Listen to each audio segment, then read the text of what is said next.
ఇవాళ మనం చందమామ కథల నుండి మరొక అట్టమీది బొమ్మ గురించి తెలుసుకుందాం.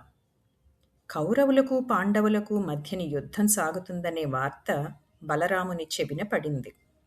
అతనికి ఏ పక్షమందు చేరటానికి ఇష్టం లేకపోయింది. మధ్యస్థుడిగా ఉండటమే మంచిదనే ఉద్దేశంతో తీర్థయాత్ర నెపం మీద బయలుదేరాడు.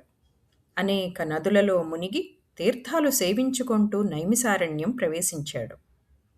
అక్కడ తపస్సులో మునిగి ఉన్నటువంటి మునీశ్వరులందరూ లేచి బలరామునికి ప్రణమిల్లి ఆ మహాత్ముణ్ణి బహువిధాలా పూజించి గౌరవించారు. మునులందరూ అతన్ని పూజించారు కాని రోమహర్షుడనే ఋషి మాత్రం బలరాముని గౌరవార్థం కూర్చున్నవాడు లేవనైనా లేదు. ఏమిటి పాపాత్ముడి పొగరు అని చెప్పి బలరాముడు ఉగ్రుడై చేతనున్న కుశాగ్రంతో ఆ రోమహర్షుణ్ణి తెగటార్చివేశాడు.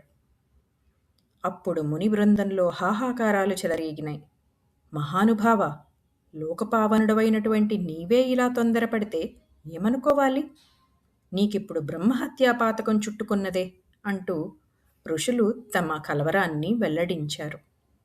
అందుకు బలదేవుడు, తగిన ప్రాయశ్చిత్తం మీరే విధించండి, అనుభవించటానికి సిద్ధంగా ఉన్నానని పశ్చాత్తాపం తెలిపాడు. ఇది విని మునులు, మహాత్మా, ఇల్వలుని కొడుకు పల్వలుడనే రాక్షసుడు ఉన్నాడు. వాడు ప్రతి పర్వమందు వచ్చి మమ్మల్ని దూషించి హింసిస్తూ ఉంటాడు.